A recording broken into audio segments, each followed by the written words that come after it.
Hello, this is Travis from FlipWebsites.com, and in today's video I'm going to give you 5 tips on how you can maximize the profits that you make when you go to sell your websites. Now, one of the things that you should be doing when you list your websites for sale is you should be spending some extra time on your listing presentations. Now, the listing presentations themselves aren't necessarily going to add value to your website, but it is going to make your listing stand out, and as a result, you're going to get more interest in your auctions, and in the end, you're going to make more money.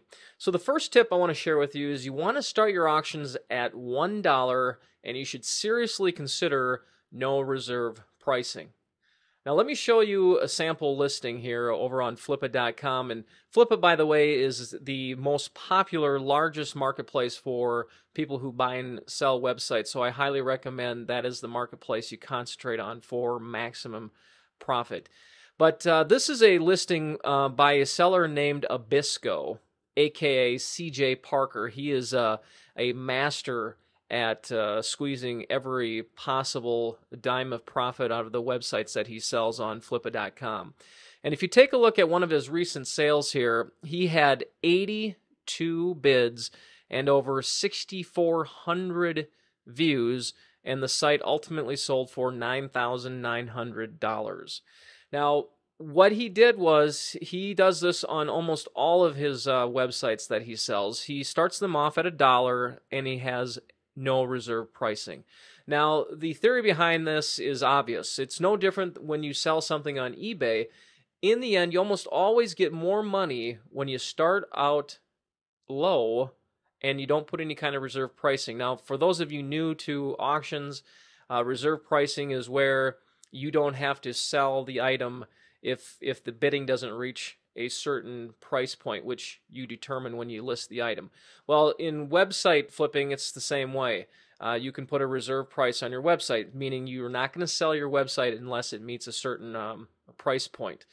Now, Abisco is a firm believer in putting a no reserve on all the websites that he sells. Now, I will say this, most of the sites that he sells are high quality sites that are established, they generate income, or they have a large email list, but there's something of great value there.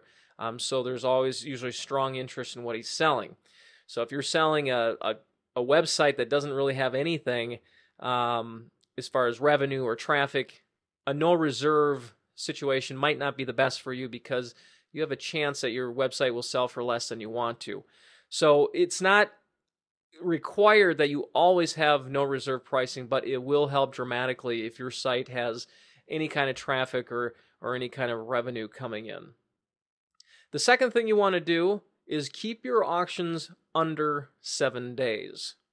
Again, if we go back and look at Abisco, he actually advises around 5 days. He does most of his auctions right around 5 days. But if you go to the Flippa website, a lot of the auctions are 15-day auctions and even 30-day auctions. And those auctions are just too long, because people just don't have the attention spans to wait 15, 30 days to see if they're going to get a website. If someone wants something, they're going to want to take action now. And you want to capitalize on that motivation, and by tapping into that interest by keeping your auctions short. So keep them under 7 days. The third tip, write a compelling title. Now take a look at Abisco's title here. Ultra rare, $4,055.27. Now even the number is unique and stands out. It's not a round number like 4,000. It's not 4,500. It's $4,055.27. That alone is going to stick out. But then he mentions that it's money that comes in per month. It's a niche powerhouse, and then again he highlights the fact that it's $1 no reserve auction, and that it's a fast sale. In this case, I believe this one was a 5-day sale. Now compare that title to something like this guy's, CarLoanCredits.com. That's literally his title. Now you tell me, if you were searching through websites for sale, which title is more compelling, CarLoanCredits.com or something like this? I think it's obvious. Another tip, highlight what makes your site valuable.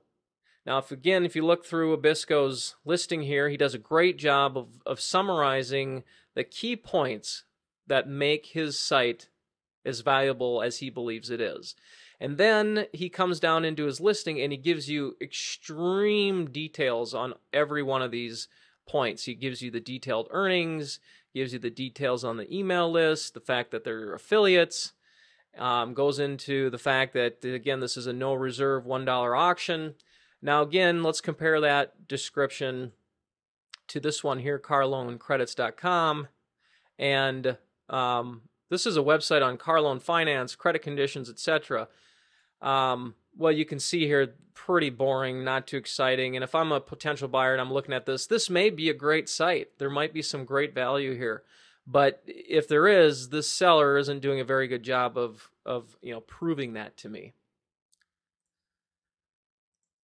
Now, the final tip, you want to provide proof of what you're saying with not only screenshots, but video as well. Again, let's take a look at Abisco's listing. Here he has video proof, and then he's got a couple videos where he walks you through his actual PayPal accounts, his affiliate merchant accounts, so you can actually see in real time the money that the site is generating. And then if you go down, he also provides, again, look at all the details here in this listing. He also provides some screenshots. And again, if we go back to this other example of what not to do when you list a website, he does have one screenshot, but again, it's just one. And looks like he maybe has two screenshots, but no video and no other screenshots. Again, not too compelling. I'm not exactly thrilled about this website as a buyer. So there you have it. Those are 5 simple things that you can do to get the most from your websites when you go to sell them. For more tips and strategies on how to buy and sell websites, please visit flipwebsites.com.